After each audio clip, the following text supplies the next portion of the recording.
Hola Ernesto, ¿cómo te va? ¿Cómo estás? ¿Cómo estás, Basilio? Buen día. Abrazo grande.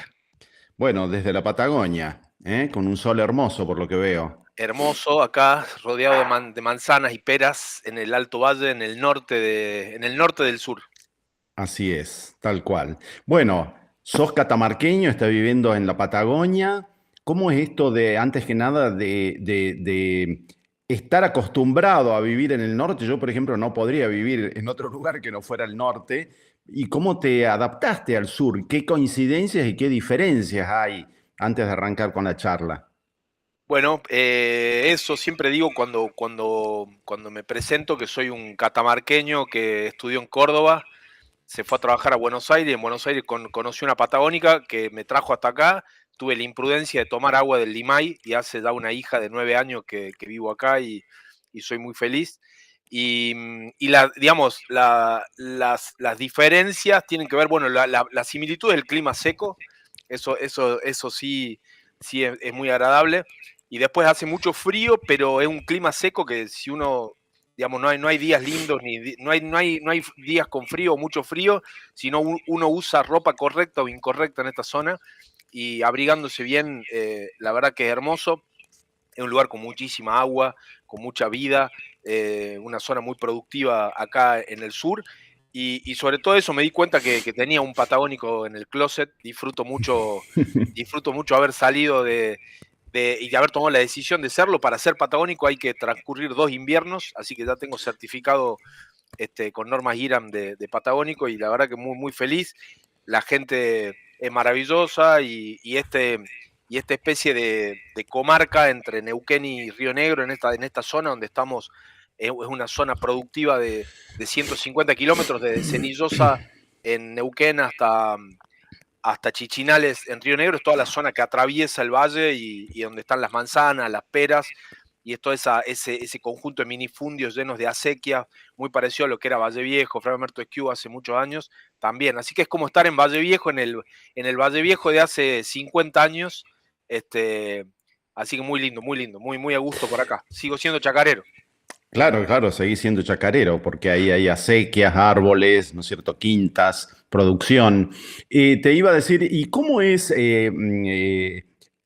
antes de seguir, esto de que hay dos provincias con distintas localidades? ¿Hay una gobernanza metropolitana a pesar de ser dos provincias? ¿Hay acuerdos ahí? ¿Cómo es esa relación en la administración, en el gobierno?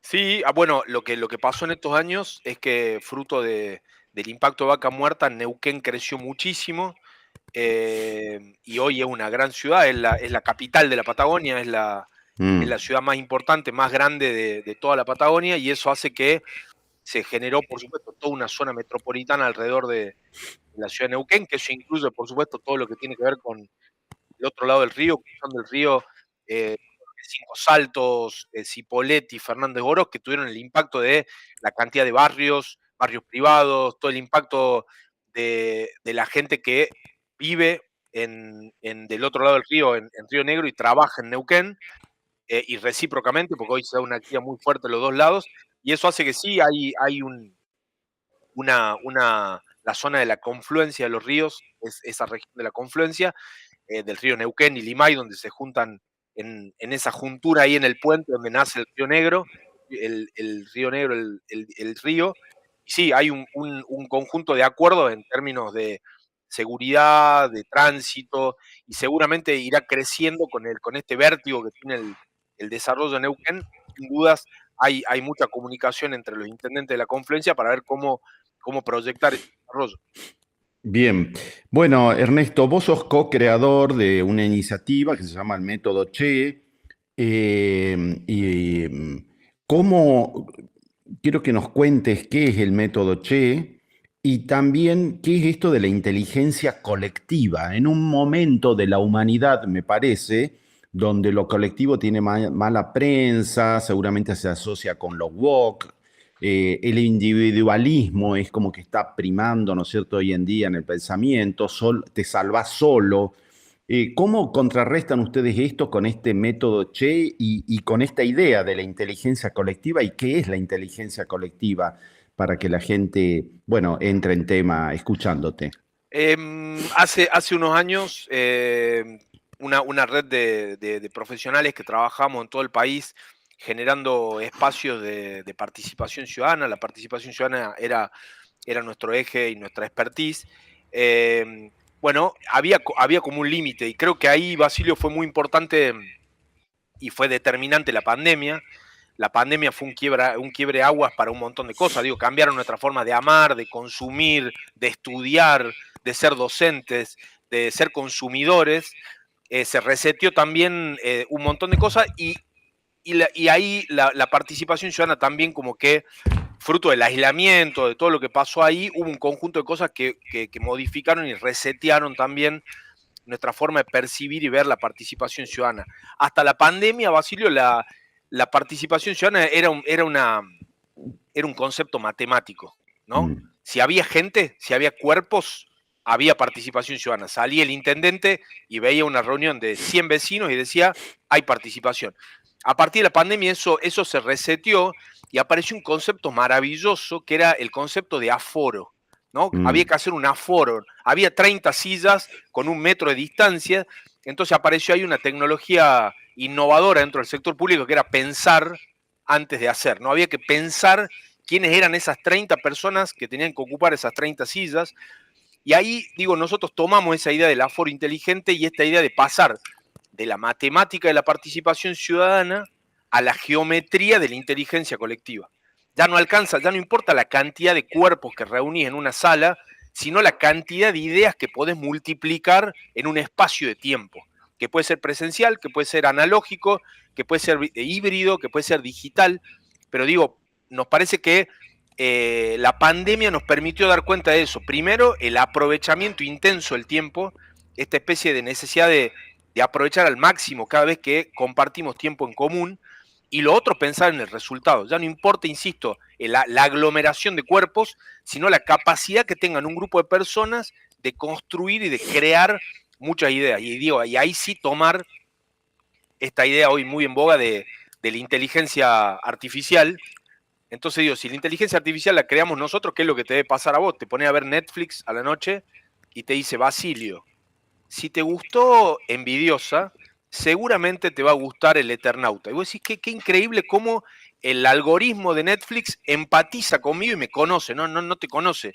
Lo que hace es evaluar un número ilimitado de posibilidades y en base a esas posibilidades acierta porque va haciendo mapas interminables. Entonces decir, bueno, ¿por qué no copiamos?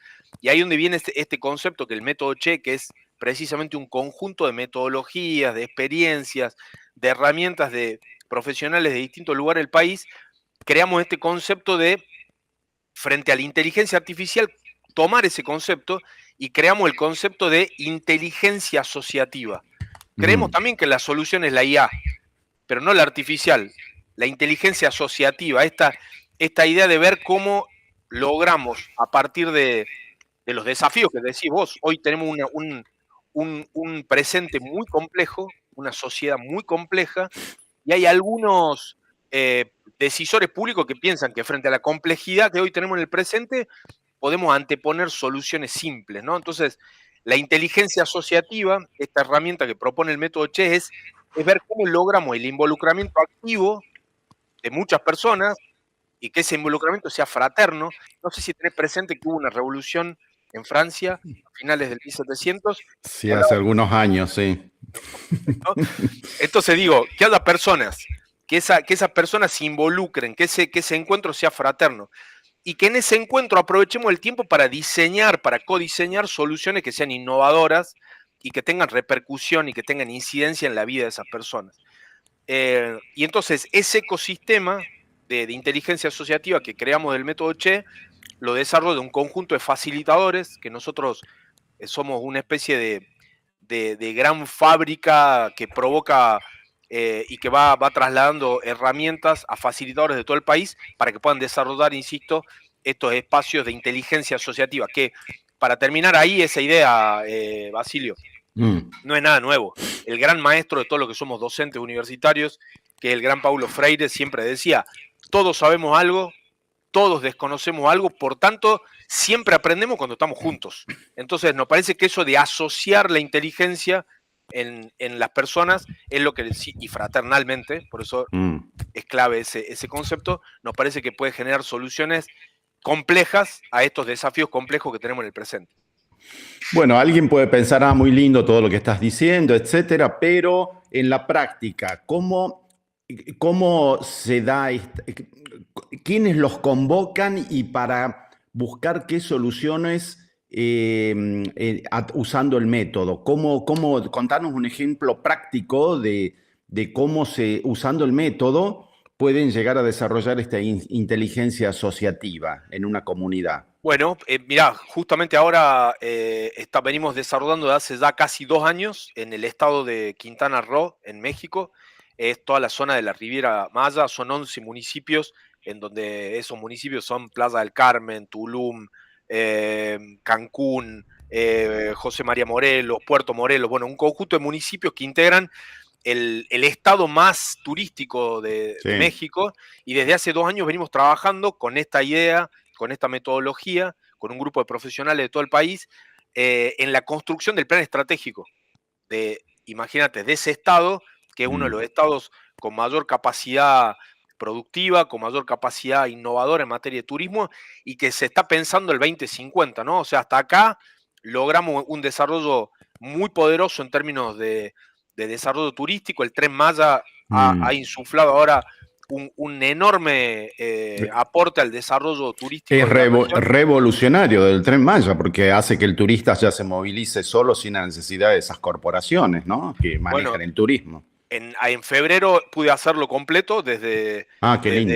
sí, sí, desde Chetumal hasta Mm. Cancún, y la verdad que es increíble, y eso va a generar a su vez un desarrollo muy, muy fuerte en las regiones como Chetumal, todas las zonas que no están dentro del mainstream del turismo, Mm. y el tren va a generar un conjunto enorme de desarrollo, pero digo, ver cómo generar. Y ahí el método Che tomó esta idea de poder generar espacios de inteligencia colectiva hacia lo institucional, hacia adentro de las instituciones dialogando, los 11 municipios dialogando entre sí, pensando el desarrollo, pero dando cuenta de la singularidad. No es lo mismo la zona productiva de Quintana Roo como José María Morelos, o la zona súper hotelera como Cancún. Bueno, cómo dar cuenta de esas diversidades a través de estos espacios de inteligencia asociativa, y como te decía, tomando el Pacto del Futuro. En septiembre del año pasado se firmó en París el Mm. Pacto del Futuro,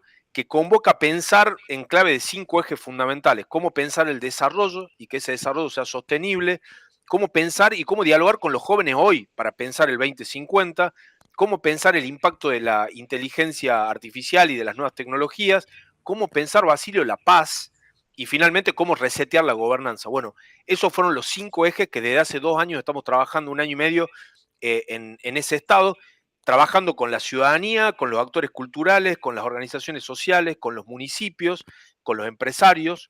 Hay una asociación, por ejemplo, de mujeres muy fuertes, empresarias, que tienen su sede en Playa del Carmen y que son activistas muy, muy, muy ocupadas del desarrollo de sus comunidades. Entonces, imagínate la cantidad de datos, la cantidad de ideas, y sobre todo la cantidad de valor público que se construyó, porque eso es lo que vos decías. Está buenísimo reunirse, está buenísimo tener una metodología, pero la clave es el impacto, si estamos creando valor público.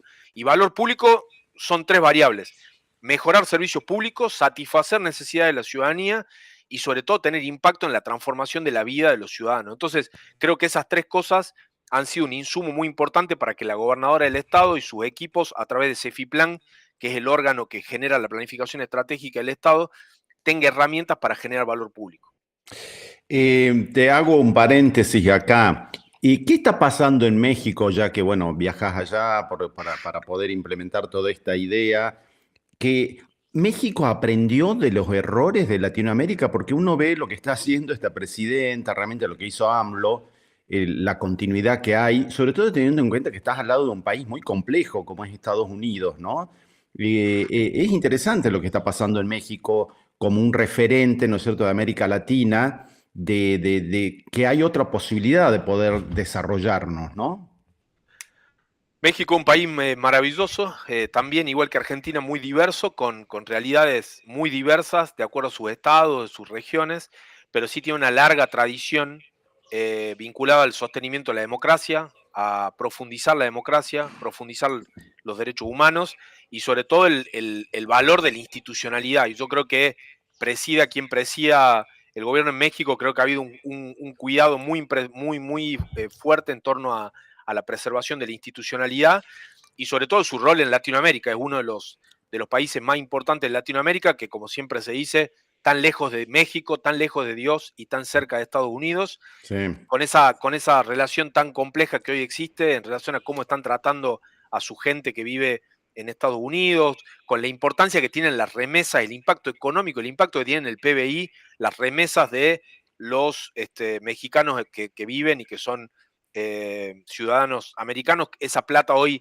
hay pueblos enteros que han tenido conflictos porque hay dinero que ha dejado de ingresar.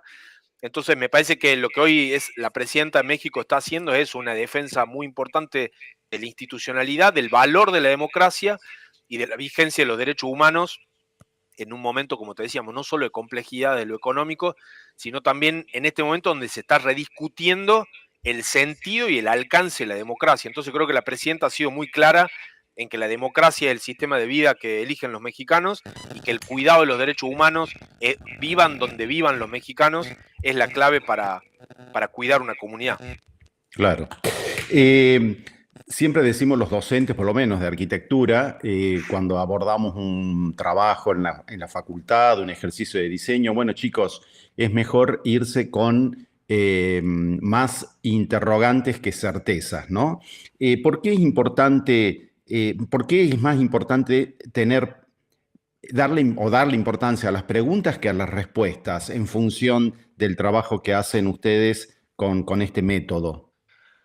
Bueno, hoy si te fijas, Basilio, si entras a tu chat GPT y le preguntas cuál es la profesión más requerida hoy en el mercado laboral, te va a decir que los ingenieros de prompters, o sea, los ingenieros que trabajan en las empresas adiestrando a la inteligencia artificial, son sin duda la profesión hoy más requerida en el mercado laboral, ¿no? Son esos ingenieros que se dedican precisamente a adiestrar, a crear esas instrucciones, esas preguntas que necesita la inteligencia artificial para mejorar y desarrollarse. Entonces, somos la primera generación de personas, es la primera vez que conviven 4 generaciones en la historia de la humanidad. Hay bisabuelos, abuelos, padres e hijos, todos conviviendo, es la primera vez que eso pasa. Y es la primera vez que todo el conocimiento está en nuestras manos. Literalmente todo el conocimiento está en nuestras manos, ¿no? Hay una película maravillosa, Basilio, que te sugiero que la veas, que se llama Robot Salvaje. Ajá. Es un Robinson Crusoe al revés.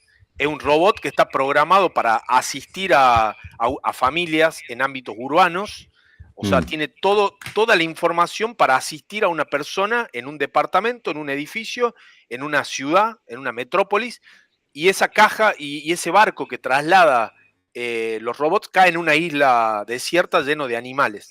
Entonces, todo el saber que tiene ese robot no le sirve para nada en ese contexto de naturaleza salvaje.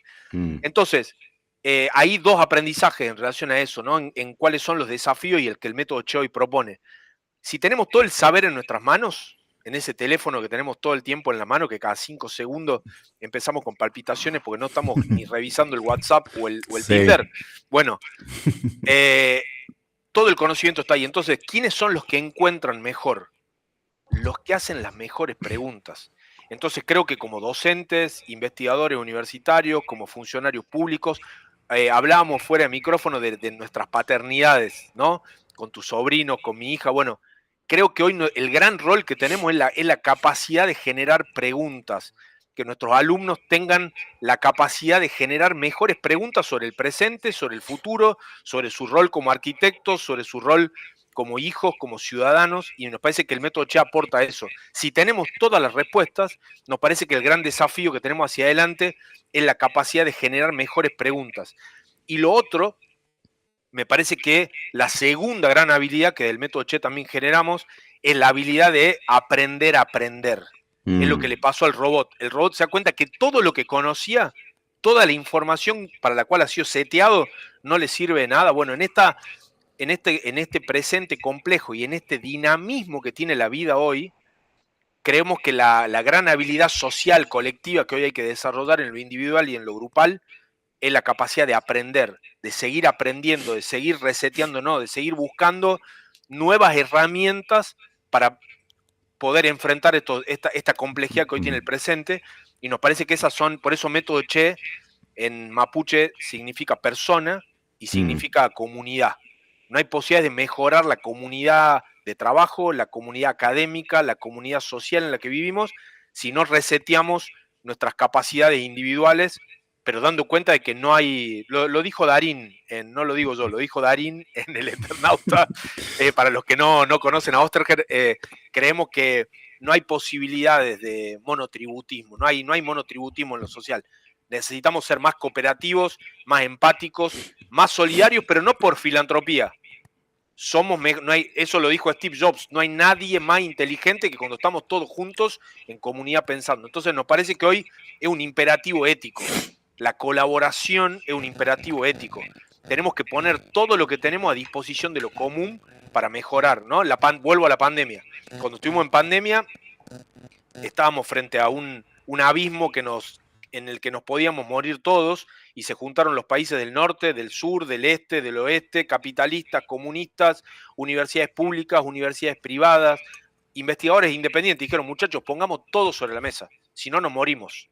Bueno, y si en vez de morirnos pensamos en vivir mejor, ¿por qué no ponemos todo lo que tenemos? Imagínate la Universidad Nacional de Catamarca, es decir, pongamos todos los saberes que tenemos a disposición de lo común, de cómo pensar la Catamarca del 2050, con el impacto que va a tener el litio, con el impacto de la minería, con el impacto que hoy tiene un montón de cosas nuevas en la provincia. Bueno, nos parece que el imperativo ético de la colaboración, que desde el método Che promovemos como una metodología sistemática, nos produce mejores ideas y la posibilidad de generar valor público desde lo asociativo, y vuelvo, y desde la fraternidad, por supuesto. Hablabas del monotributismo social. Otro monotributismo complicado es el político, ¿no? Que bueno, en otro podcast hablaremos de esto. Eso da para 4 series en Netflix. Uy, sí, sí. Bueno, me callo. La inteligencia artificial, ¿no crees que es, antes de seguir con esto, que me das pie para hacerte otras preguntas, ¿no crees que es una moda? Porque en definitiva, vos fíjate, qué sé yo, cuando uno lee, ¿no es cierto?, por qué surge Internet o por qué surge ahora la inteligencia artificial, son desarrollos que se potencian en la carrera armamentística, ¿no? O sea, toda esta cuestión bélica, el comercio, etcétera, en función de las armas, etcétera, desarrollan, ¿no es cierto?, estas cuestiones. ¿No crees que llegará un momento en que la humanidad dirá, bueno, pero esto es una ridiculez realmente? Vos que sos una persona que mirás a futuro, te imaginás utopías, distopías, ¿cómo ves esto? Yo soy parte, y vos entrás más o menos en esa categoría, estamos muy cerca en edades. Yo soy parte de una generación que cuando íbamos a la primaria, nuestros docentes decíamos que íbamos a ser una generación perdida porque entraba la calculadora a la escuela. Claro, sí, sí, me acuerdo. ¿No? Bueno, tengo una mala noticia para ti, sobrevivimos a eso y somos gente que desarrolló la lectoescritura, el pensamiento crítico. Entonces digo, cada generación tiene un desafío. En ese momento venía la calculadora a hacer tabla rasa del sistema público. Decíamos que íbamos a ser una generación que no íbamos a tener pensamiento propio, que no íbamos a pensar, porque había calculadora, ¿no? Esas calculadoras Casio, analógicas, que Sí, tenían esos sí. numeritos. Bueno, creo que cada generación tiene su desafío, sin dudas. Creemos que este es un desafío gigantesco, ¿no? Lo de la singularidad, que es el estadio que sigue, que es cuando ya la combinación de las distintas inteligencias artificiales empiecen a combinarse y ya no necesiten de un programador. Creemos que ese sí es un desafío infinitamente superior, pero sigue pasando lo mismo. La inteligencia artificial necesita de un programador, necesita de un contexto histórico, necesita de estos facilitadores de preguntas. Entonces, por eso te decía, yo creo que al revés, creo que hay que pensar en cómo podemos asociar los nuevos desafíos y las nuevas tecnologías a lo que viene.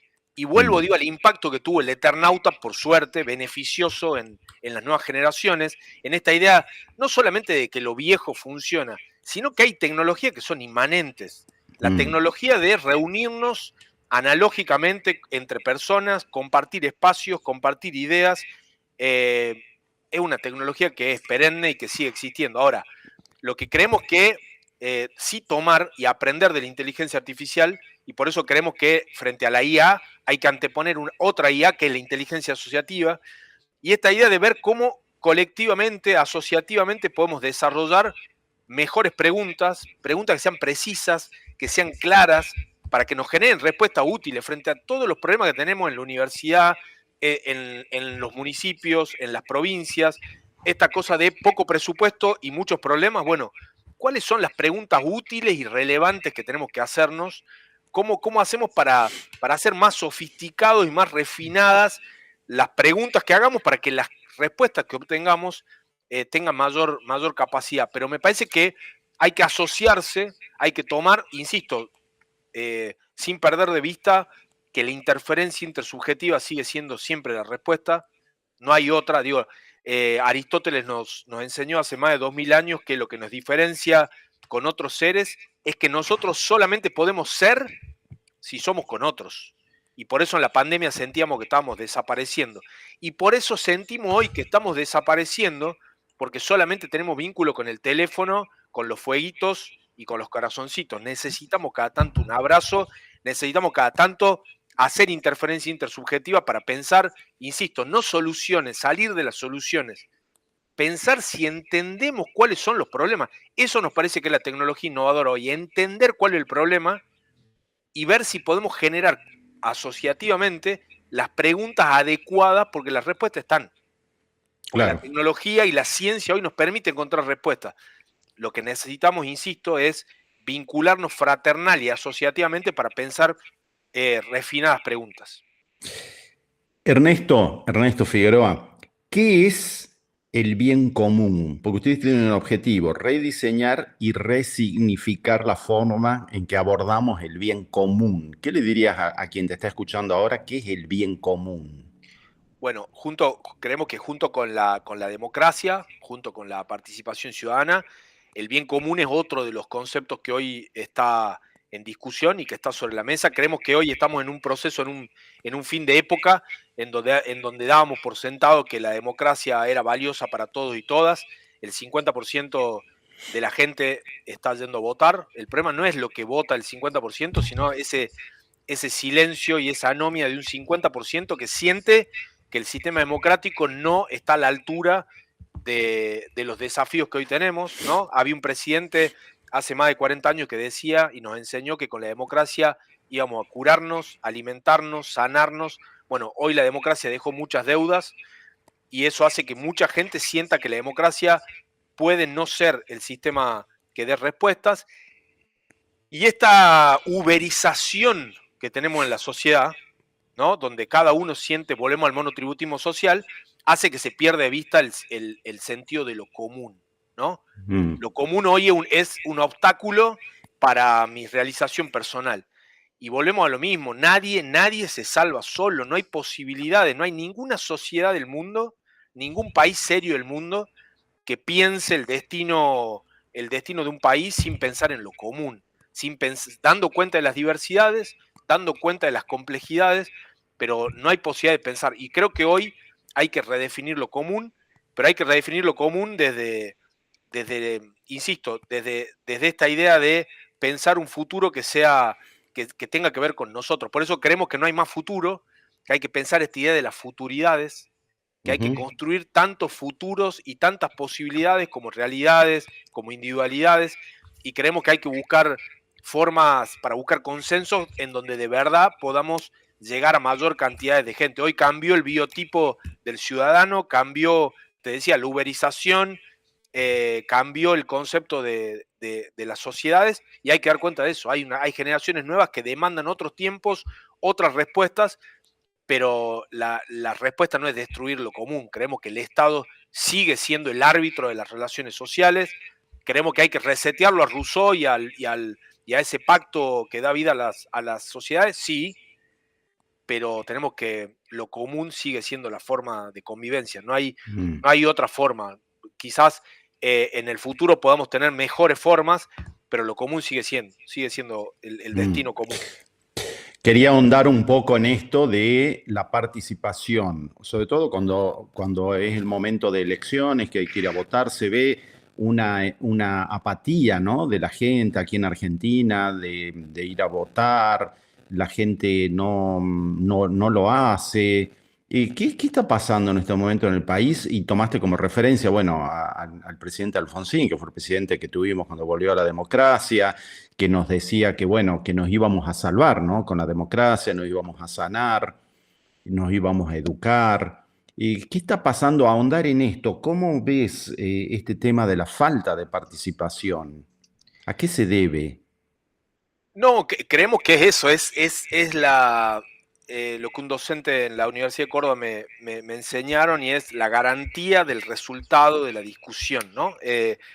La democracia perdió esa capacidad de lograr impacto, es decir, bueno, yo participo, me comprometo, voto y tiene que haber una transformación de mi vida porque hay alguien que va a cuidar de lo común. Bueno, hubo en estos años un descuido de lo común y hoy, insisto, había una pérdida en la cañería del baño, pero no creemos que hay que destruir el baño. El baño sigue siendo importante, necesitamos tener baños que en cada una de nuestras viviendas. Pero por eso digo, creo que quizás hay que volver a refundar un acuerdo, un gran acuerdo social. La Argentina tuvo, a partir de entre 1983 y el 85, se construyeron las bases de nuestra democracia, que era la no violencia, política, después de grandes años oscuros de violencia institucional, de terrorismo de Estado y de terrorismo por parte de organizaciones civiles.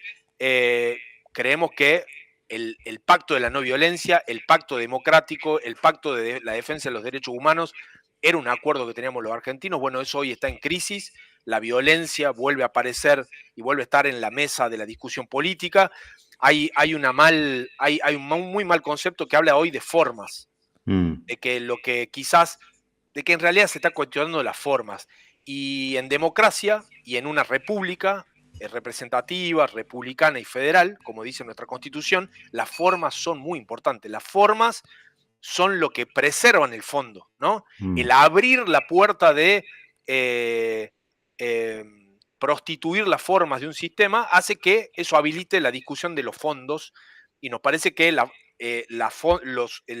discusión de preservar las formas en una democracia, la forma de la institucionalidad es clave y nos parece que hay que preservar eso, volver a ese acuerdo de que la democracia es el mejor sistema para vivir porque es el que da cuenta de mayorías, minorías, de plazos, de tiempos, de prioridades. La no violencia nos parece que es clave y lo otro es la convivencia armónica, democrática, respetuosa de la diferencia. Nos parece que eso hay que ponerlo sobre la mesa y no debe haber vuelta atrás en esas discusiones. mm.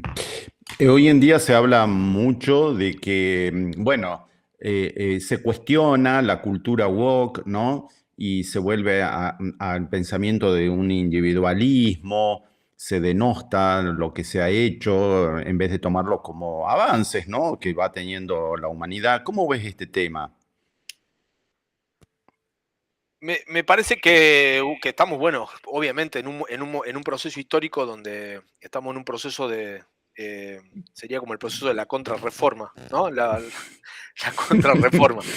Pero, insisto, me parece que pensar en cómo volver para atrás, cómo deshumanizar todo el proceso de humanización que ha tenido la sociedad en los últimos 40 años, me parece un absurdo. O sea, habiendo reconocido los derechos de las diversidades sexuales en la Argentina, la interrupción voluntaria del embarazo, los derechos de un montón de colectivos que han sido reconocidos, visibilizados, puestos sobre la mesa, me parece un contrasentido volver. En Latinoamérica, nosotros viajamos mucho por Latinoamérica, no pueden creer que Argentina, que ha sido siempre un faro de los derechos humanos, que hemos estado siempre, digo hoy, discutir el rol de las mujeres en la Argentina, que fuimos pioneros en la marea verde, en la discusión de los derechos de las mujeres, volver a discutir cuál es el rol de las mujeres dentro de la política y de la vida social, me parece un absurdo. Entonces, me parece que los pueblos tienen memoria y tienen memoria institucional y tienen memoria de los derechos, y me parece que en eso no hay vuelta atrás. Hay un clima de época en donde muchos y muchas creen que podemos discutir el color del cielo, y me parece que el color del cielo es inexcusable y me parece que no hay vuelta atrás. Insisto, son los climas de época en donde se pone de moda determinadas cuestiones que después nos arrepentimos, porque, insisto, rediscutir los derechos humanos en la Argentina, y digo, cuando digo derechos humanos, hablo de todo el plexo de derechos económicos, sociales, políticos, identitarios. Me parece que no hay vuelta atrás, pero sí la sociedad, y ahí sí romper la uberización y romper el individualismo. Me parece que eso hay que defenderlo al momento de votar, cuando uno elige sus representantes. Nos dimos cuenta de la importancia clave que tienen nuestros representantes en el Parlamento Nacional. Un senador, un diputado nacional, uno puede cambiar la vida de muchísima gente. Entonces me parece que en estas elecciones será una oportunidad para ver, bueno, cuáles son los márgenes que tenemos de tolerancia del autoritarismo, de la violencia institucional, de la discriminación, de la homofobia, de la xenofobia. Bueno, veremos, digo, el pretexto del equilibrio fiscal no podemos tolerar un conjunto de aberraciones a los derechos clave para nuestra sociedad, lo que hablan de nuestra identidad como Argentina en el mundo. Me parece que hoy no podemos rediscutir cuestiones que están en nuestra Constitución Nacional y en los pactos internacionales que suscribimos. Así que discutir eso, en todo caso, te deberíamos hablar de una reforma en la Constitución. No podemos volver para atrás porque hay normas en una sociedad que se rige por normas. No hay retorno a eso, salvo, insisto, que estemos en la antesala de una reforma constitucional que modifique de raíz todo lo que es nuestro sistema de vida. Octubre será sin duda una oportunidad para ver en qué estadio está la sociedad. Creemos que de inflación y equilibrio fiscal no solamente vive el hombre. Así es.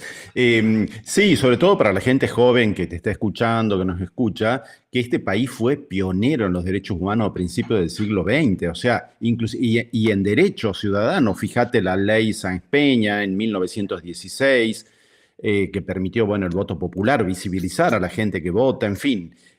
Hay una tradición. Ahora, ¿vos creés que ayuda a la memoria institucional? ¿Hay memoria institucional? Yo creo que sí, de verdad. Creo que hay rasgos que hacen a la identidad de un pueblo y que están. Sí creo que hay un libro muy interesante con el que estamos trabajando y estamos armando un taller de trabajo que se llama Somos lo que decimos. Y entonces lo que hace ese libro es explicarnos el significado de cosas que repetimos y decimos todo el tiempo. Cuando decimos del tiempo de María Castaña, bueno, ese libro explica quién era María Castaña. ¿Qué decimos cuando decimos María Castaña? Bueno, desde el método Che creemos que hay que volver a resignificar cuáles son los conceptos. En este mundo de muchísima precarización laboral, por supuesto, decirle a un joven que tiene una mochila de Rappi sobre su espalda que el aguinaldo, y dar por sentado lo que son los derechos sindicalizados de los trabajadores. Hoy los trabajadores que tienen relación de dependencia, que están en blanco, que tienen aguinaldo, vacaciones pagas, son una minoría.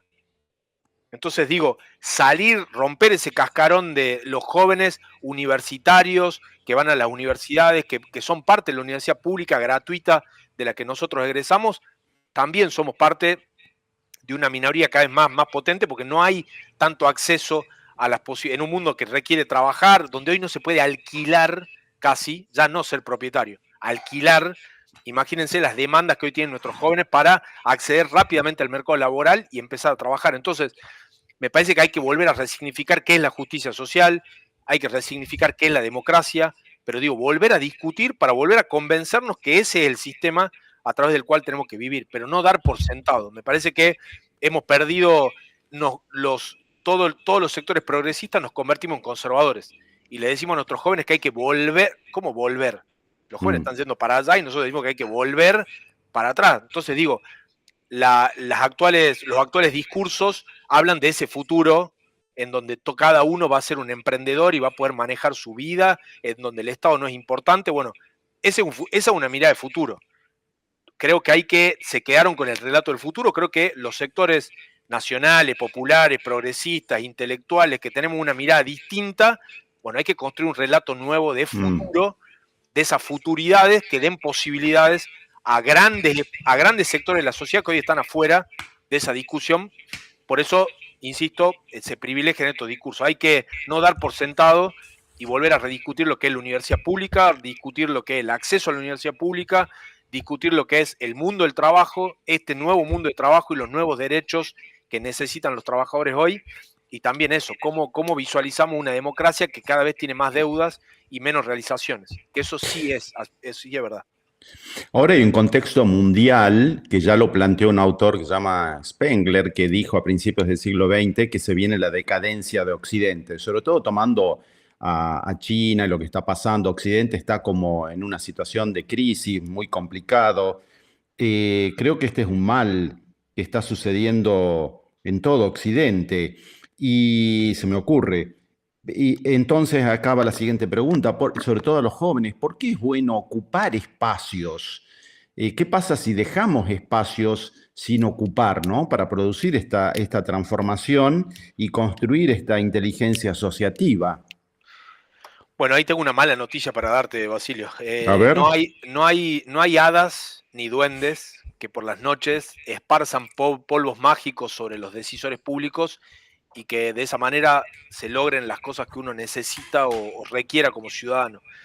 Digamos, la democracia no es solamente votar, la democracia es ser parte de la discusión pública. Por eso lo que hoy está en discusión es cuáles son las reglas de juego para ocupar el escenario de lo público. Por eso el escenario de lo público tiene que tener mucha gente, tiene que ser abierto, porque ahí viene la discusión. El escenario público tiene que estar abierto. Cuando hablamos de gobierno abierto, no es hacer aplicaciones, que el municipio tenga una aplicación donde un bot le conteste cosas al ciudadano. No.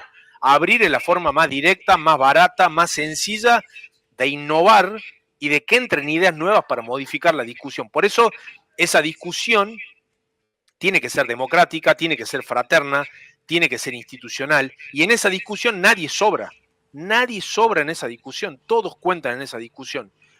No se van a modificar las realidades que hoy tenemos si los jóvenes, si los adultos mayores, si los adultos, si son parte de ese espacio público. Por eso hoy lo que está en discusión es cómo resignificamos la regla de juego de la discusión del espacio público, y ahí nos parece que todos tienen que ser parte y hay que generar esos hubs, así que esos conectores integradores, mediadores. ¿Cómo hacemos para multiplicar esos vínculos relacionales que tenemos para encontrar mejores soluciones?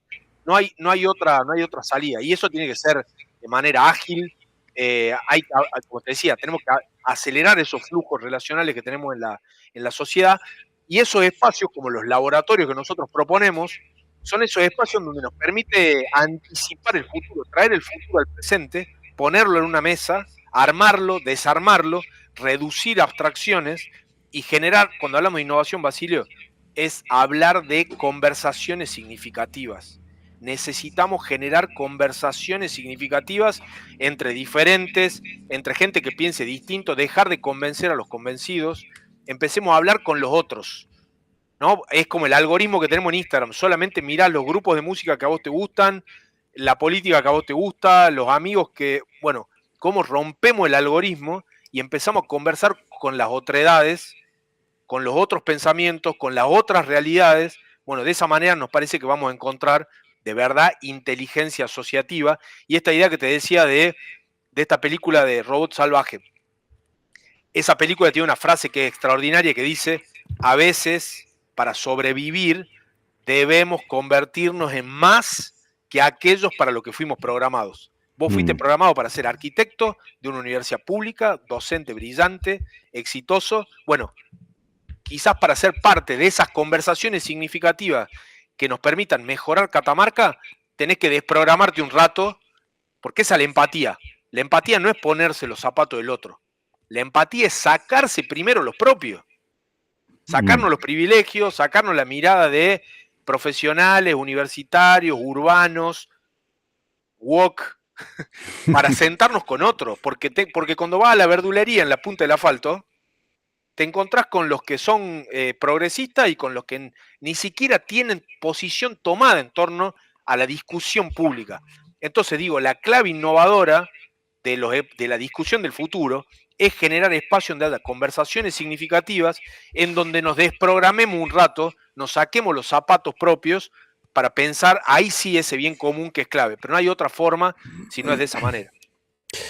Bueno, Ernesto, mira cómo pasó el tiempo, quedan muchos temas, pero bueno, yo igual comparto con los oyentes aquí abajo en el texto otras formas en que pueden estar en contacto con vos, otras notas que has hecho sobre estos temas, pero a lo mejor te están escuchando políticos, decisores, ¿no? De la vida política, social en Catamarca, algún concejal de algún lugar que dice, che, qué interesante esto de los laboratorios, ¿no es cierto?, de innovación. ¿Qué le dirías a toda esta gente que tiene otra cabeza, ¿no? Y que piensa en este tema de la participación ciudadana, en lo colectivo, en esta inteligencia asociativa? ¿Cómo se puede implementar esto y qué herramientas les dan ustedes para poder trabajar en el equipo de ustedes que precisamente abordan estas problemáticas? Vuelvo a la pandemia. Cuando nosotros antes de la pandemia hacíamos laboratorios de innovación pública, nadie entendía, porque decían, si no tienen bioquímico en el equipo, no hay médicos, son todos cientistas sociales, ¿qué laboratorio? Bueno, la pandemia permitió que se entendiera que era un laboratorio. En pandemia, mientras había médicos, médicas, enfermeros, enfermeras que estaban en los hospitales curando la enfermedad, había científicos en los laboratorios pensando vacunas. Entonces digo, ¿cuál es la invitación del método Che? Justamente, no hay tiempo, no hay plata y tenemos un montón de problemas, bueno, hay que parar y hay que hacer laboratorios que nos permitan salir de la discusión de todos los días, estar curando para pensar vacunas para el desarrollo, vacunas para la integración social, vacunas para la paz social, en donde nos juntemos diferentes a tener esas conversaciones significativas, Basilio, donde nos juntemos concejales, académicos de la Universidad de Catamarca, militantes políticos, dirigentes de los derechos humanos, gente que hoy esté en esta nueva filosofía del presente, para pensar, insisto, no en las soluciones, sino para ver si entendemos con claridad cuál es el problema que tenemos que resolver, cuáles son las preguntas que tenemos que hacernos y cómo nadie sobra en esa discusión. Así que creemos que es la forma que estamos tentando y que venimos, como te decía, en toda Latinoamérica, en muchísimos municipios y provincias de Argentina, aportando este granito de arena a la discusión de las futuridades. Porque en definitiva, bueno, desde que nos conocemos hace muchos años y venías a la radio y hablabas de todo esto, en definitiva lo que se trata siempre es de construir ciudadanía, construirnos como ciudadanos, que eso es muy importante, ¿no? Para poder desarrollar un país, si no, bueno, estamos fritos, ¿no? Porque las hadas y los duendes no alcanzan. Tenemos que ser nosotros. Los problemas de nosotros los resolvemos nosotros. No se puede tercerizar esas soluciones. Bueno, Ernesto, te agradezco un montón. Un gustazo y sabes, eso no tenés que ponerlo, sabes que te quiero mucho, te admiro mucho la tarea que haces, el último libro que lanzaste es un orgullo para todos los catamarqueños que estamos en la diáspora por afuera de Catamarca, así que de verdad felicitaciones por eso y por tu incansable trabajo siempre de pensar Catamarca, de pensar más opciones para el desarrollo inteligente de Catamarca. Bueno, y gracias a vos, Ernesto.